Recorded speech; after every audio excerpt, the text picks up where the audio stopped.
very good morning to all of you, and a very warm welcome once again at another Dutchem event on this Thursday morning. I see that still a lot of people are coming into this webinar bit by bit. Welcome to all of you. It's good that you're all there. I would say just a few technical things, as you know. I mean, this is a webinar. Obviously, you can see us. We cannot see you. But that doesn't mean that you cannot interact with us. We have a chat box. So if you want, you can always post your questions, your comments, your remarks through the chat box during this webinar. And while everybody is still coming in bit by bit, I would like to welcome our guests of today.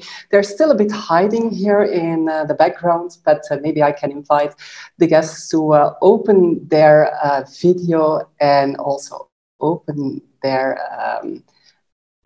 microphone. I think this is becoming the expressions of the years, right? Open your camera, put yourself off mute. I mean, this is probably the year 2020 where everybody is getting used to these expressions. Now here at Dutchem as well, because this is already our 30th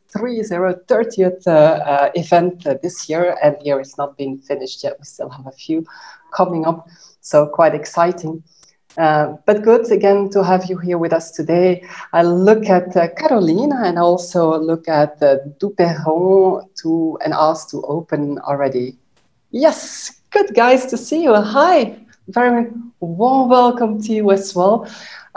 For those who don't know me yet and who are sitting in the audience, I'm Peggy from Dutchem, and I'm not going to say a lot this webinar, luckily, because when we talk about oil and gas, for sure this is not my top expertise, but I'm lucky to have some top experts in this webinar who will be able to talk you through the trends and the tendencies here upcoming, because post-corona, corona has also hit the oil and gas sector very roughly, I think. As oil and gas is a very important part of our Dutch business community, we didn't want to skip this topic and also put this on the table. So I think it's time to start. Dutra, I look at Dutra at KPMG. Dutra, you are the man of today, guiding us through the difficult topics, and I'm very happy to pass the stage to you. Thank you so much, Peggy. I'm extremely happy to be here. As you may know, my heart is half Dutch, considering the beautiful years that I lived in the Netherlands. So it's always a pleasure to work with the community and also to have the opportunity to discuss with the executives, tendencies, and business opportunities in our country. Even with the potential global crisis announced by the beginning of December last year, with the slowdown of China, the geopolitics challenges that all of you know involving Saudi Arabia, Russia, and further on the pandemic crisis, Brazil has been moving strongly in the right direction, since the country has demonstrated a robust and sustainable growth perspective. Some people even say that Brazil is a case study and we must continue to study the Brazilians.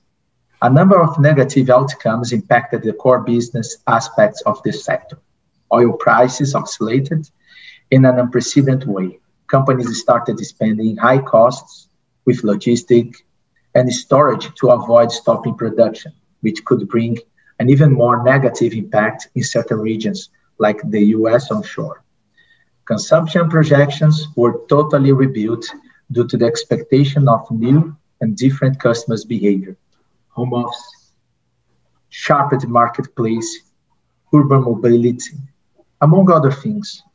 We do believe that this new reality has been anticipating trends that were previously expected to have happen in the near future, maybe by 2035, 2040.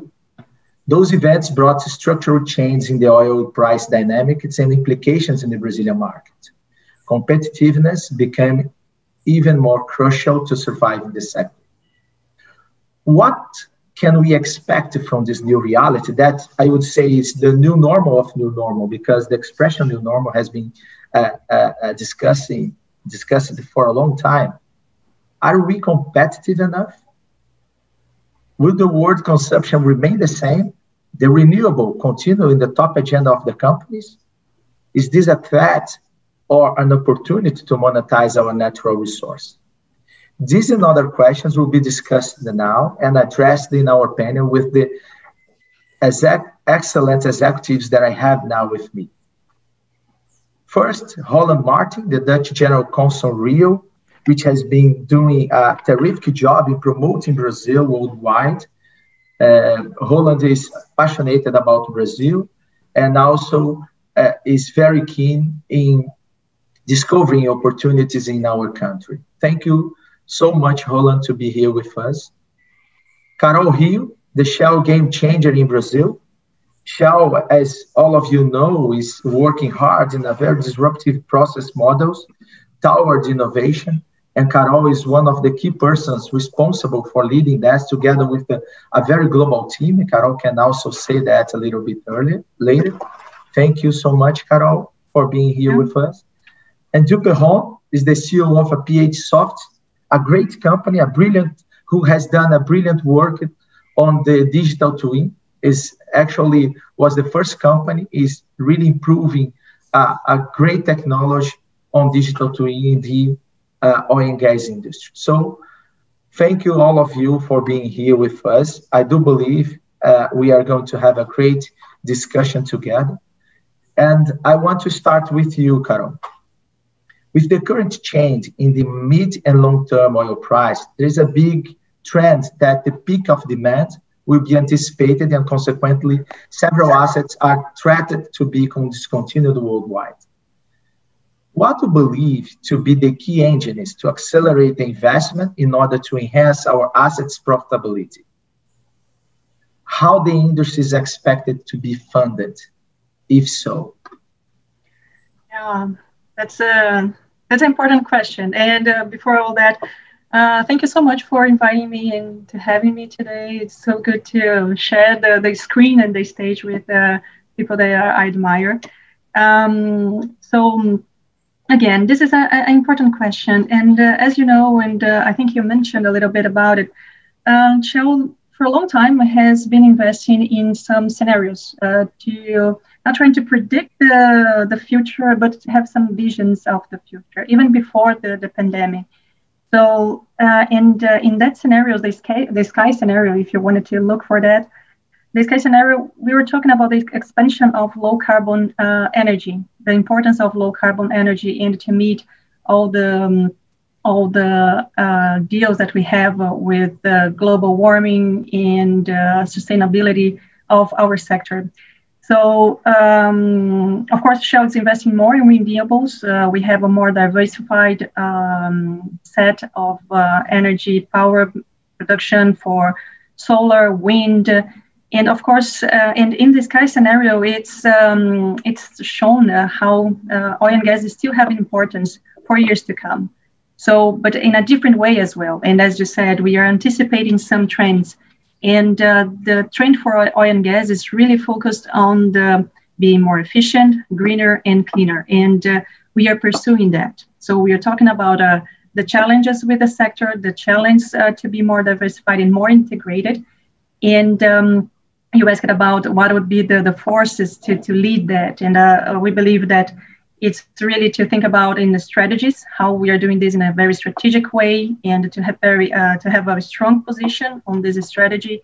And of course, innovation is really important because we're not talking about challenges to solve problems, but really to redefine what we know as a sector and as the world and the normal. So innovation is really something really important for us, and really to think about first to understand the problems and to bring the solution. And we are talking about Brazil, and I can say more about how we are working on this in Brazil as well. Oh, excellent. I love the expression you said, the sky scenarios and portfolio management towards alternative energy, greener and cleaner. Actually, this is something that the whole market recognized that Shell has been doing something very unique, not only in Brazil, but worldwide. But we all can see that Brazil has played in the last years a relevant role inside Shell. Thank you, Carol. And Roland, I would like to ask you, considering also what Carol just mentioned in these sky scenarios, how do you see the attractiveness of the Brazilian energy assets and potential compared to other countries worldwide? Yeah, thank you, Dutra, and thank you the team at DutchGem for organizing once again such a nice seminar. Thanks for the opportunity to be here as a panelist. Well, Dutra, I think Brazil clearly has a huge potential when it comes to both oil and gas and also the renewable energy. It seems that to me, but I think to everybody actually, that Brazil is very well endowed with attractive energy assets, and Brazil is already well advanced also in the development of these assets. Regarding oil and gas, I think the potential is known to us all. Just look at the pre-salt reserves here in offshore, and as you said at the beginning, or Peggy. This sector actually is one of the reasons why the Netherlands is among the biggest foreign investors in Brazil, and indeed a substantial part of the Dutch companies, especially here in Rio, is working in this sector. The offshore maritime and offshore energy sectors. When you talk about attractiveness and confidence, maybe an interesting example to illustrate the confidence and the attractiveness. Is the port project of Porto Central. I don't know if you have heard of that project. In Espírito Santo, just across the border with the state of Rio, a greenfield port is being developed by private parties, Brazilian and Dutch. And in the initial phase, the business model is based on the turnover of crude, especially focused on the safe and efficient manner of doing that. And such a project, being a port, is by definition a sign of great confidence in Brazil in the longer term, as a port is a very long-term project, of course. And this is a privately financed project, by the way. Another example that I find interesting and which indicates the comparative advantage of Brazil is the export of fuel oil this year from Brazil, which has increased, and this is partly the consequence of the quality of the Brazilian oil, because it contains low sulfur. And the International Maritime Organization this year introduced a new ruling to lower the low sulfur content for bunker oil, which is used in shipping. And Brazil is benefiting from that, and in a way is contributing to lower emissions in shipping because of the lower sulfur. So that's also an interesting example.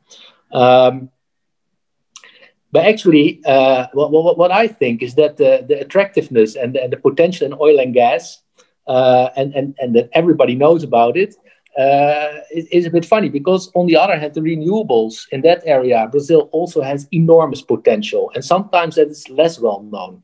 For example, in my country, maybe in the Netherlands, but Brazil is among the front runners.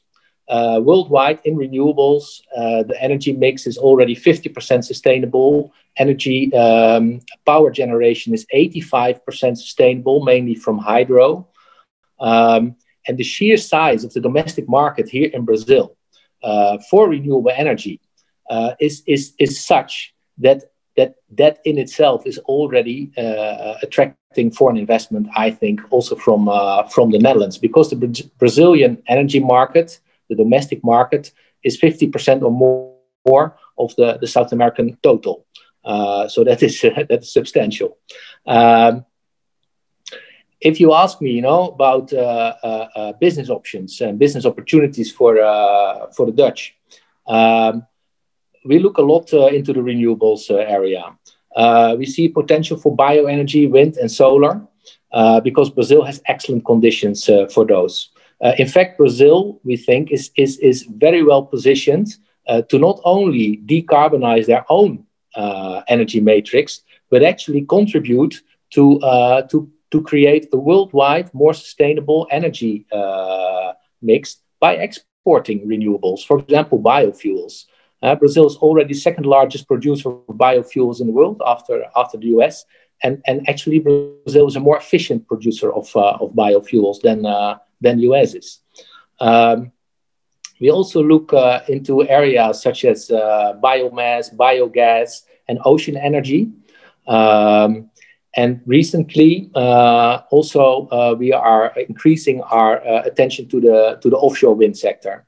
As you know, maybe Brazil globally has the most favorable wind conditions, both onshore and offshore. Actually, twice as much wind as the global average. So that's very good when you talk about wind energy. And our consulate has just hired an offshore wind study to check further in depth the opportunities to connect the Dutch and the Brazilian in this area, offshore wind. Maybe so far for now. Thanks. Excellent, Roland.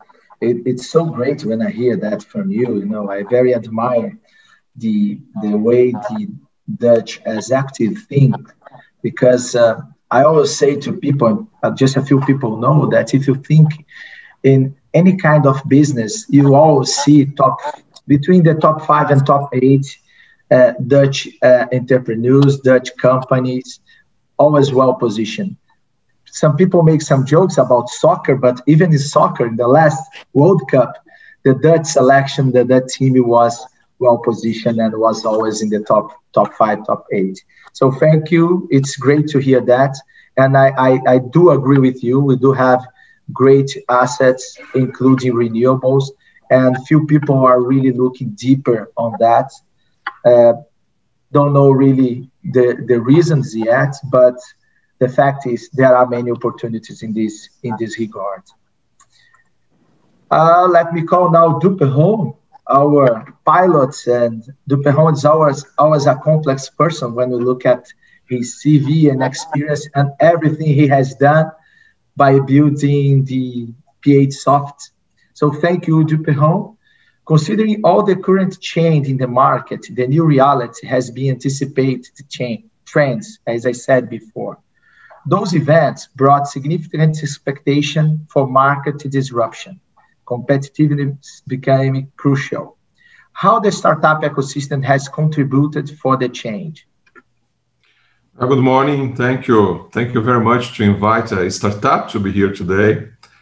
That's a change, in fact, a very good one. And just to finish what you were saying about Holland, or if you prefer Dutchland, I don't know, there is something about the name now.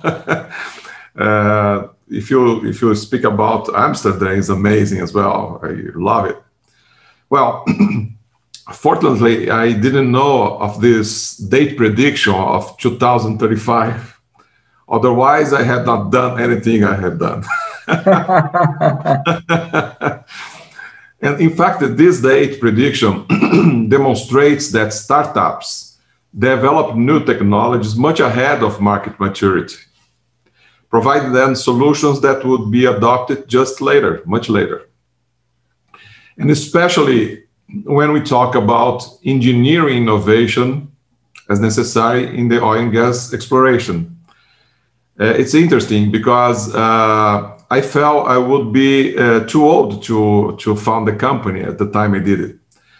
But the reason is when you're talking about innovation or startups that are dealing with engineering, you are supposed to have something to do, really innovative. And that means you have already done your graduation, your master's degrees, and a lot of things to learn something that can be really an innovation. That's why innovators in this sector, engineering, are usually older. That's funny. While you see a lot of great innovators doing things, amazing things that are much younger. Well, and due to the oil gas, due to that engineering companies, startup companies providing solutions much before, the oil and gas companies can now use those ready-made solutions to integrate parts from different startups and follow this exponential and urgent evolution that is required in this new normal. So that's the scenario. We have a lot of startups providing solutions that would be like we have done much ahead of the market maturity, but now we can get this puzzle and have everything ready to be used quickly. That's it. It's great that you mentioned this, because in fact, what I heard from the market and also from a lot of people who started a new company to invest in new technologies, all those technologies were already studied and were there. People just didn't see and didn't really believe that could help in really changing process and business model. Thank you, Duperron. Carol, in the beginning, you talked about sky scenarios, and I would like to go deeper in this portfolio management. And you already mentioned something about alternative energy, but how do you see the portfolio management process of the majors in general compared to Shell's ones? And also comparing Shell's assets in Brazil with others worldwide. Do you believe the movement towards the renewables is strong enough to anticipate the change in the energy matrix, or things are still on track and not necessarily the change or the disruption in the matrix will happen in the nearly years? That's a good question, because we don't know exactly what is going to happen with the energy sector. It's something that I believe we are building it ongoing. It's something that is not done yet. It's something that that's what we call the energy transition. So it's something that we are in the movement for that. So not saying about the other companies, but I believe Shell is have a very strong position when it was defined the scenario. And as I mentioned, the strategy, it's something that we are really on the path to implement these new technologies, this new renewable portfolio, more diverse, more integrated, and that is something that is coming. It's not something that is going to be just a trend, but it's something that is really something that we are building. And Shell has investments in solar, in wind, and hydrogen, natural-based solutions. So there's a lot of things going, and they're all moving. So we are creating the path, and it's something that it's new for all the sector, and the sector is moving for that. So I think the sector is changing, and even with all the COVID situation and everything, as you mentioned, Roland mentioned, and Duperron also, we anticipated some of the things. And you mentioned about Brazil. Brazil is very strong. Roland said about how Brazil matrix for energy is diversified comparing to other countries as well. And Shell has a very strong position in Brazil with all the investments offshore, with Raízen, that is a joint venture for biofuels. So it's a strong position for the company, the country. Great to hear that.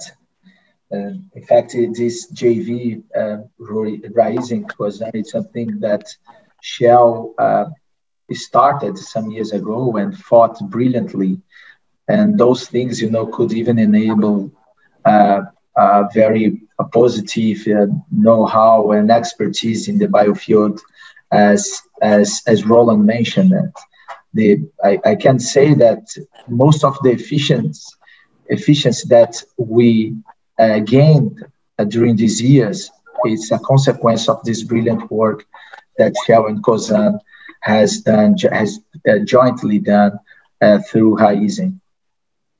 And Roland, there is something, that people always say, that gas has been seen as the protagonist of the energy transition in Brazil.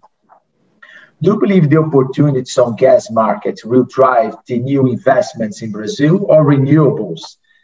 Maybe with this post-pandemic and all these ESG index, sustainable business, and things that Carol also mentioned, will gain force and will attract more investors. Yeah, good question. Thanks, Dutra. Well, a lot of things have already been said. For example, also the view of Shell on and their position here in Brazil.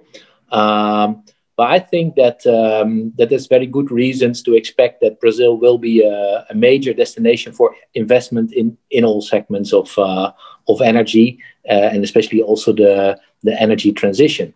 For example, if you look at the government policies here in Brazil, and some objectives that have been formulated by the Brazilian government, such as to ascertain energy security in the long run and to diversify the energy mix, although it's already diverse, relatively speaking. Second, to reduce dependency on hydro and further develop the domestic renewables potential. And third, to invest in gas and the gas infrastructure during the transition and to reduce the need for the import need for energy. I think these are just three of them. Objectives already indicate that there is potential. You know, a lot's going to is expected to happen. Then you mentioned the pandemic. And its impact, you know, on energy investments. To my knowledge, the global pandemic this year will lead to a decrease in energy demand and electricity demand of around 5% because of COVID mainly. Maybe that doesn't look that much, you know, 5%, but 5% is the same as the annual energy usage of a country like India. So it's substantial. And particularly oil demand and coal demand is expected to go down this year, about 8 or 9%, gas a little bit less, and the renewables look more resilient, let's say. And altogether, in 2020, we are expecting about 8% reduction in CO2 emissions. And then, of course, we hope, I guess all of us, that these developments provide an additional, reason to invest in a more sustainable energy matrix to continue this trend.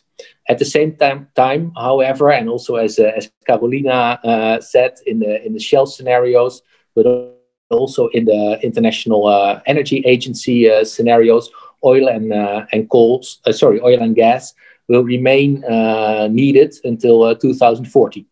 So the energy transition is indeed not only about renewables, it will for the medium term also be about oil and gas. So what exactly is going to happen, I don't know. But what I do know is that Brazil is in a very good spot to participate in whatever scenario is going to happen. And then on gas, our estimates that the Brazilian sector will become more competitive and therefore more interesting for foreign parties. Measures are being taken to this end here in Brazil, such as the new gas law, which awaits voting in Senate. And also there's the new gas market program that seems to be aligned, in our opinion, with the representatives from the sector and is aiming to attract more investment and to open the sector for competition.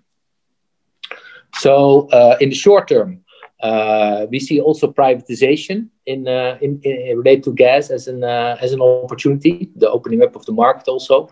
And in the medium to long term, as the market becomes more diverse, maybe also investment in new assets such as pipelines, storage, gas to energy infrastructure, those kind of areas. So adding it all up, I don't think it should be a surprise to the participants in this seminar that Brazil to us looks very attractive, and actually Brazil is among the top priority countries for us worldwide when it comes to both to oil and gas and also the renewables. But what I would like to stress here, which is very important for us, is that when it comes to our public support and economic diplomacy, for example, from our consulate, but from our diplomatic network all over Brazil, our priority will be on renewables. Because the concerns about climate change and the global warming are among the biggest challenges that we face currently. So it seems no more than logical that we increasingly focus on support to green initiatives and green energy. Excellent, Roland. It's good that you already answered one of the questions we had from the audience that is talking about the government plans and investments in the renewable sector. So you have already addressed the question. That's really good. And I fully agree with you. It's something that it's logical. It's not a matter of just sweet invest this and that. It's a matter that this is the right thing to be done and we must start. Actually, we already started, but we must continue to focus on that and put much more efforts towards this objective. Dutra, if I may add one thing, because I forgot to go into that. I think you also asked about you know how the companies deal with it. You know what with this, how it will impact on the investment plans of the companies, the sustainability agenda.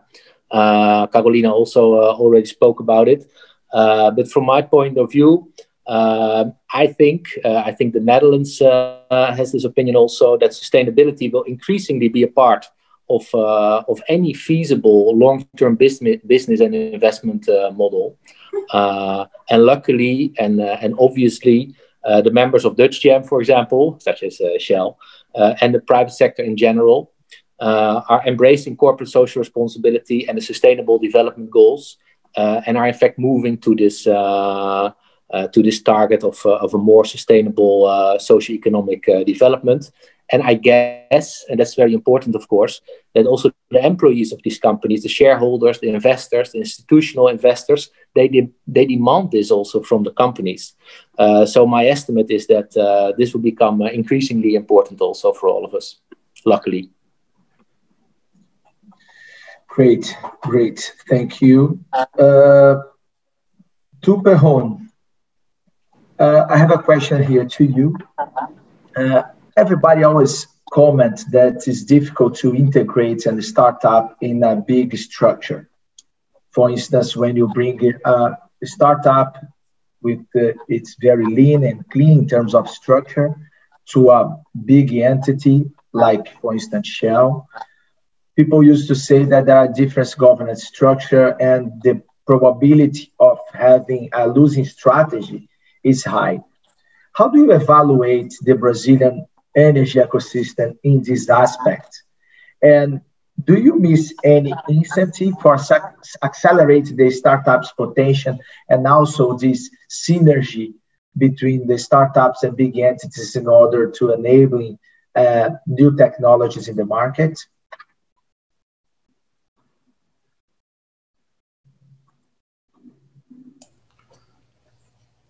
Sorry, it was mute. Regarding this losing strategy, first I would say that we are, in the same boat. In fact, in the same canoe that Caroline loves. We are actually in the same boat.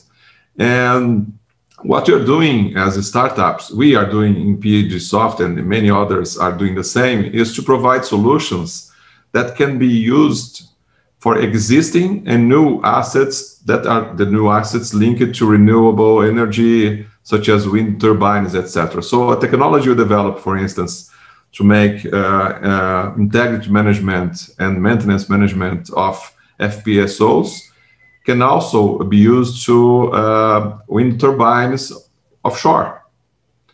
So because there are very similar problems to be solved. So they understand that we can help now and we can also help in the future. And that's a very good way to avoid this losing strategy. Regarding the energy ecosystem in Brazil, I find that it is extraordinarily strong. We have a cluster including oil companies, universities, manufacturers, service providers, and many, many startups.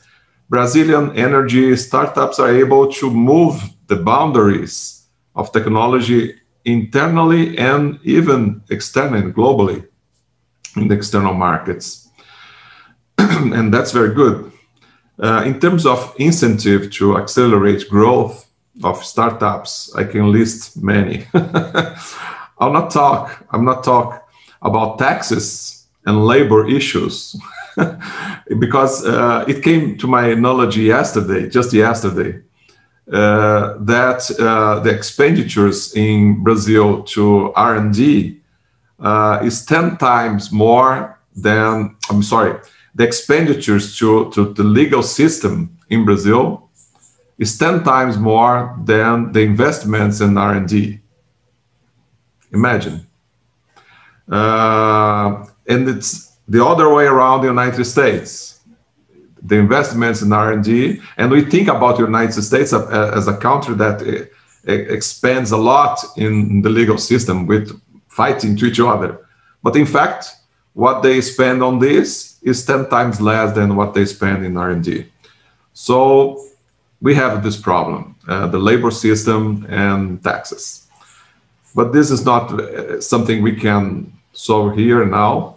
But there are other issues we can talk about that are related to the large companies in this cluster. And I would say that oil and gas companies leaving intellectual properties when they are hiring startups and universities is crucial. Because when you do that, when you do that with the university, you allow spin-offs of new companies, new startups in these universities. Because they have the intellectual property, they can open a company and grow. The same for the startup, because you can really sell to other companies and so on, and you don't have, you know, a ball in your leg holding you down. If you have this intellectual property with another company that gave you a grant to develop the technology. And that's a very good example that Shell provides in Brazil. I would say just follow Shell example for this matter. Avoiding competition to universities with the startups is also related to that. When you provide, you allow not to have the university as a way to have cheap services provided to you. If you allow the university to create a new technology and create a new spin-off, you don't have that lab that becomes like a company with special conditions competing to a startup. Another point is large companies should not compete to R&D grants with startups. And what we see in Brazil, differently to what you have in the rules in different countries, is that when you go to reach this kind of resources, you have many structured large companies competing with great advantages to you compared to the startup. And it's funny because in fact, they don't need this money and they still get this money. And imagine what's like 3 million reais for a large company. It's nothing. But it's very important for a startup. And if you go to FINEP now and look at the grants they are providing now, look at the list of companies there winning the grants right now. Go to FINEP and look at the bids running now. The other one is not creating artificial competition to local companies. It's a practice that I have seen many times. Like, oh, that startup is doing something very, very interesting. Hey, come here, the other one. Do something similar, please, because I need this product cheaper. And the ways to do that. I have seen this happening many times. That's not good for the country at all. You can have initially a product that has a lower cost for you because you have done that. But in the long term, what is going to happen is another company that grows in a different country will be able to grow the technology much faster and better. And when this other company from overseas come here, just make these local companies to crash, and they will sell the product for the price they want. So you can have a short advantage doing that, but in the long term, that's not good for anyone. The other one is helping startups to reach external partners. External, I mean, other companies, they have partnerships in Brazil and overseas. That's also another example that Shell does many times and very well here and elsewhere. I have seen they have introduced us, for instance, for other partners in Brazil, and they are. I could stay a long time explaining different actions of Shell, of what they do to improve. It's not just just giving you grants to develop a technology. They help. They are really focused to make you grow, so you can really help them more and more. So I guess I could summarize this with just follow Shell examples. That's excellent. Actually, your response was really great. But I'm receiving not questions here, but also my WhatsApp. I don't know why people is sending me. But there is a question here for you that's very, very well connected with what you have just said. And I really want to take the advantage before continuing and make this question to the people. The guy is saying the following. I loved what Duperron just mentioned. And there is one thing that I want to have his perception. Last year, Brazil was positioned as the top 3 in launching unicorn. And also, we've seen Brazil more and more creative. How do you believe, or how positioned, I'm trying to translate, how well positioned we are while compared to countries like India, Israel, US, China? How do you position Brazil in this aspect? You already mentioned that we've been doing some great things. We have challenges that you already mentioned, labor tax and etc. Also regulatory challenges. But in terms of creativity, how do you position ourselves, Duperron? I see Brazilians as very creative. First, I'd like to focus on this point he placed about the number of unicorns appearing in Brazil. Pay attention to something. They are usually B2C businesses. So they are not connected to other companies. They are not B2B. There is another issue in Brazil that is related to everything I have just mentioned. That is like in Brazil, if you see like a forest, you have a lot of very strong, big trees that don't leave the sun come to the small trees growing up because of everything I just mentioned there. But when you are not tied to the sun that should cross the big trees, when you are connected directly to the people, to the customers, then you are able to grow fast and a lot. And that's something we have to change here, to allow B2B companies, startups to grow. What I see when we talk to Indians and Chinese, etc., is it's very difficult to compare. When we go to China, for instance, I don't know. Well, that's very difficult to I don't know if I can say that here, but we are very, very afraid of having copycats of our technology there. So they have a strong copycat philosophy in China. But they are, for instance, they have invited us. We are in Brazil, and we are also already established in the United States. And they have gone to US to bring us to go to China and show up and show what we are doing. So they are hunting startups all over the world. They are doing that. So you see, Indians are in key positions in every company in the world. You can, when we talk to CEOs, CFOs, CTOs, etc., they are all Indians.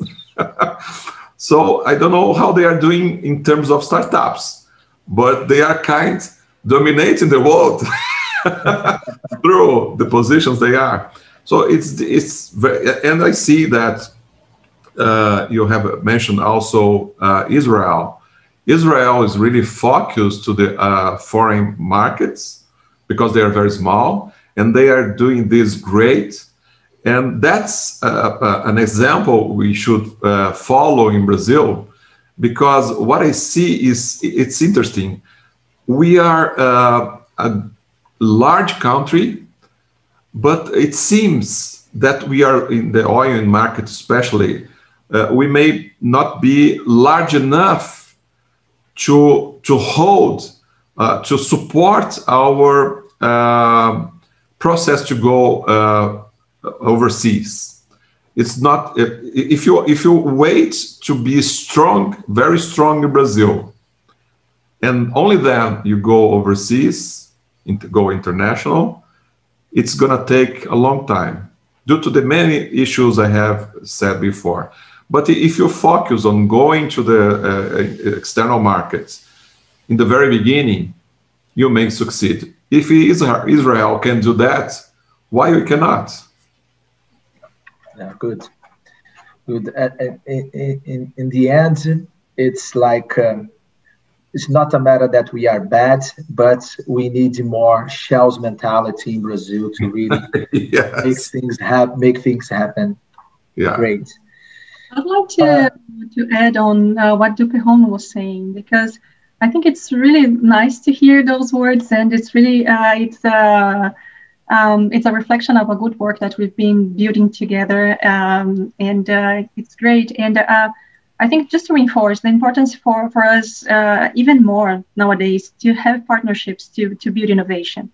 We were talking about challenges and about building the future. We don't know how it's going to be, and we are trying to have some paths.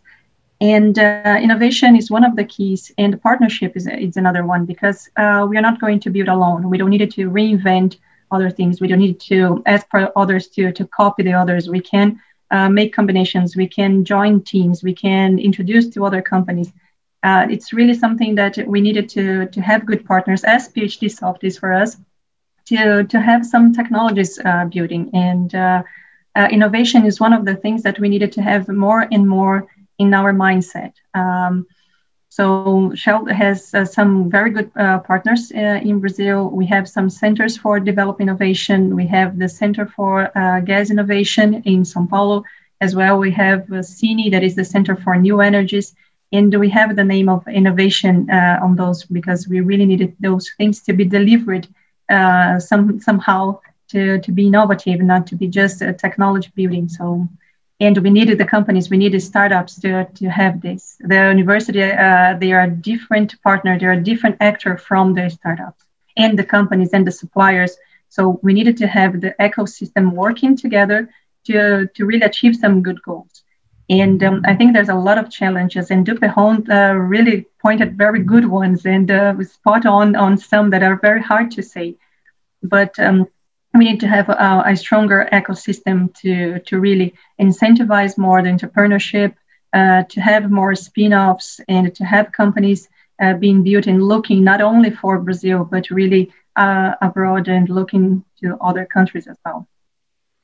Yeah, great. Actually, you already mentioned another question that was raised directly to you, Carol, but you mentioned already, it's not a matter of investing one on another technology, like it was mentioned in the question, machine learning, artificial intelligence, or data and analytics, whatever. It's really a matter of trying the whole ecosystem, reaching the right solution for the investment and for this, I would say, business disruption. So you already answered that as well. So Roland, I have one thing for you. It's something that we learned recently, that the Dutch consulate built a matchmaking platform concept. And the idea is really help the energy transition process. I do believe this could be an important tool in the Dutch community, you know, and of course it could be very well useful for the companies interested in investing in both sides, inbound and outbound. Could you explore a little bit more about this concept with us, and also maybe share some screens just to give the audience the feeling of the platform? Yeah, sure. Actually, I think it very much relates to what Duperron was talking about. we call it the Netherlands Energy Tech Platform. And our ambitions here in Brazil are to stimulate. Actually, I'm not yet at the. But if you can show the slide, but I'll just continue talking for a minute. Our ambition is to stimulate the energy transition indeed, and we want to connect Dutch players with Brazilian players. Those are our main objectives in the energy sector, for example. And this platform is supposed to help us achieve those objectives. Because we think that for the energy transition to speed up, and I think this is in line also with what Duperron and Carolina said, for the energy transition to speed up, it's crucial that as much as possible, all the players in the sector are aware of proven technologies elsewhere. Technologies and solutions that might bring benefits to the companies in terms of efficiency, optimization, reducing risks, reducing costs, and of course, reducing emissions. But what we learned in our consulate, but I think many embassies and consulates face this issue, is that sometimes Brazilian parties ask us, have questions for us about what's available in the Netherlands, what kind of technologies or solutions we have, and it's difficult to answer them. So an example, for example, Brazilian companies might ask us, what kind of software do you have in the Netherlands to direct solar panels in an optimal way to the sun, to increase the efficiency of the project? Or they might ask, what kind of technologies do you have in the Netherlands to transform agricultural waste into useful gases, like methane? Or what kind of models or software do you have to predict the height of the waves at the ocean, because it's important for our offshore operations? You can imagine that it's impossible, very difficult, but almost impossible for us to have information at such a detailed level about what is available in the Netherlands. So what we actually, very simple, what we try to do is to connect the suppliers of technologies and software in the Netherlands with end users, for example, here in Brazil, to build a virtual bridge. And you can compare it to a site like Booking.com. Everybody knows Booking.com, the hotel site, that also connects suppliers and end users. And this site does the same thing, only it's about technology. And on the site, just like Booking.com, also the technologies are reviewed by users, but not anonymously. But for example, if Shell would use one of those technologies, then Shell might want to write on the site how they experienced that technology. On the site, it's also indicated what the technology can contribute to the reduction in costs, emissions. In other words, this site helps end users with a certain problem or challenge to get an overview of available technologies. And with regard to the energy transition, we focus on the whole energy sector in this platform. So it includes also oil and gas, because we think oil and gas is part of the transition. And exactly in oil and gas, you can also make a lot of steps forward, when it comes to cleaner production, improved safety, capturing and storage of carbon dioxide, decommissioning, all kinds of things. Now, and the nice thing about this platform for us, what makes us enthusiastic, is that we set this up actually already before COVID. But blessing in disguise, COVID helped us to make it like a global platform. So we are now working with more than 12 embassies worldwide. Mexico and Canada joined us, the Gulf area, Italy, Norway, and we have more than 100 technologies already on the site.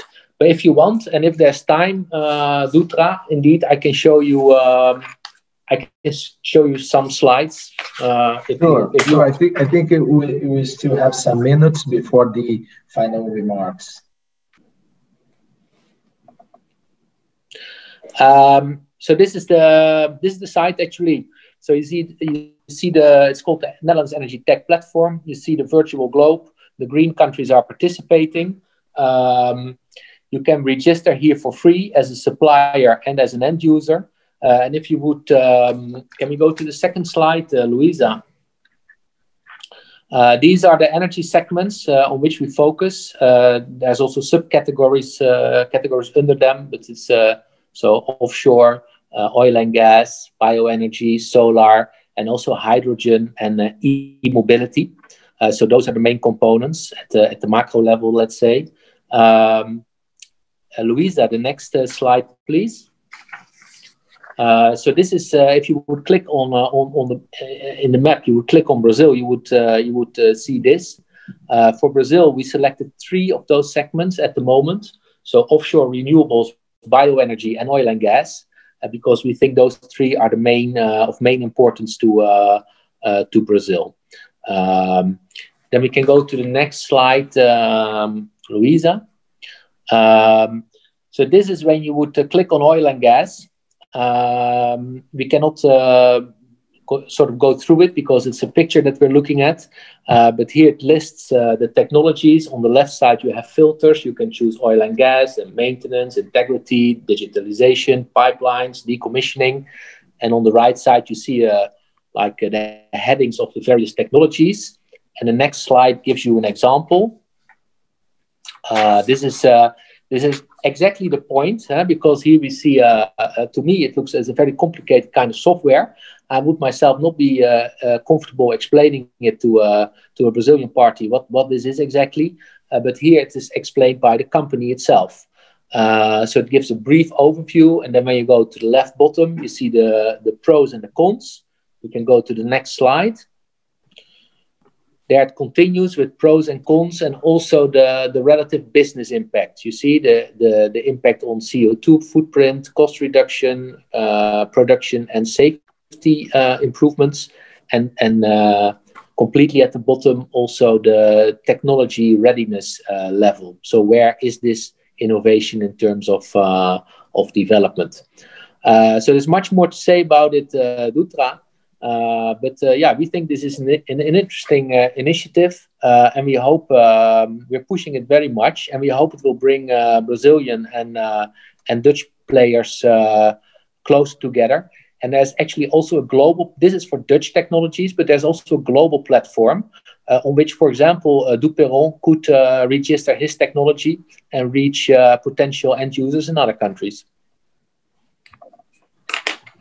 So great. We are very close to the end, but before finishing, I would ask Carol and Duperon and Roland whether you guys have the final remarks, and also anticipate my gratitude to have all of you here sharing with us experience and knowledge.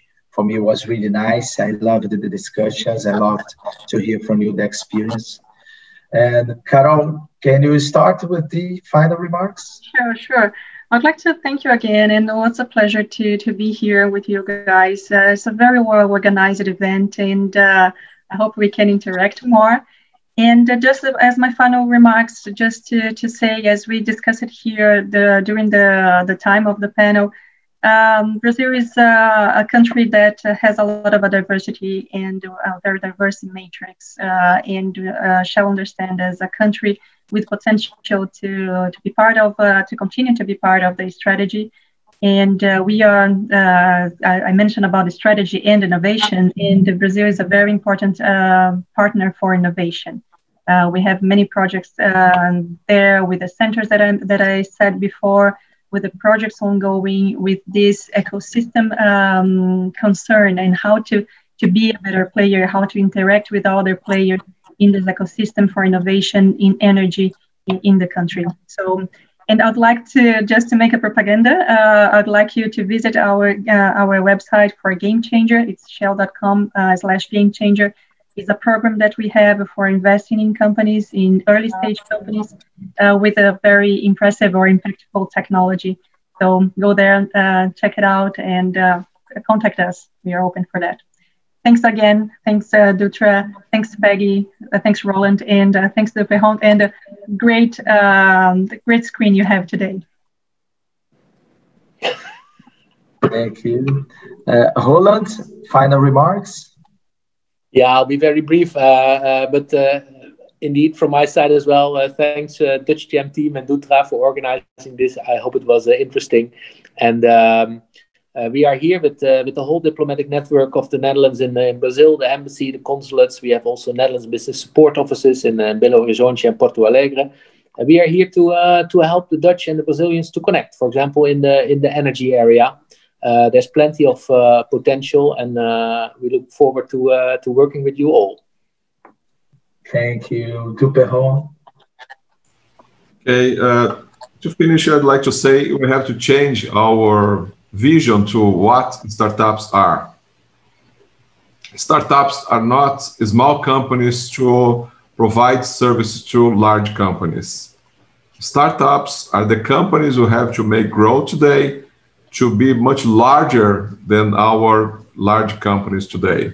They have to be larger than Petrobras, Shell, and everyone else. When we reach this point, this country,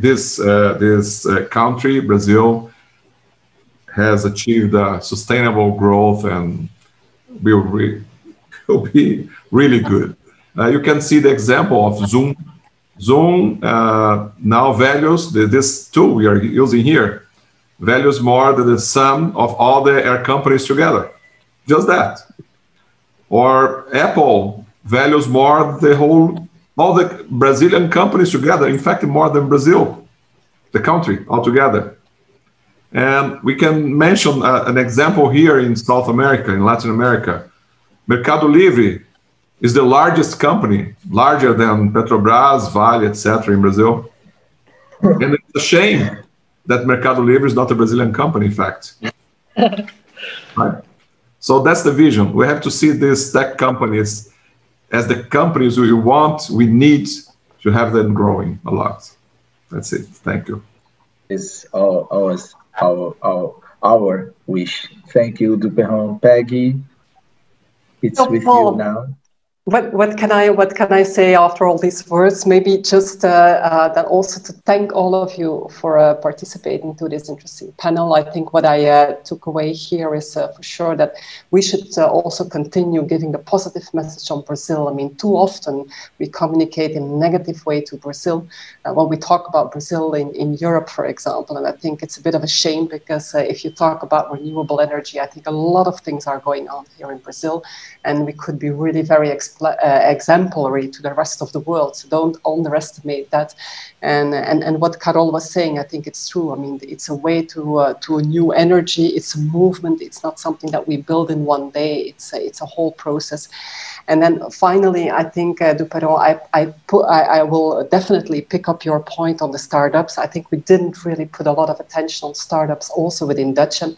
So I would like to take this challenge with you and say, hey, let's do something, an event on startups, focus on them, because I like the idea of giving these small trees a little bit more sun to make them grow. I think this is our responsibility as well. And I see that even in the audience, we have a few people that are quite interesting to touch base with in the coming weeks, and to say, hey, let's do something about a startup event. That would be absolutely my pleasure. Thank you guys for attending, for participating to this panel, and thank you also for all the people who have been watching us today, and for those who had to quit already earlier or who didn't have the time. This will also be posted on our YouTube channel as always. So let us know what you thought about this event. We like when you like us.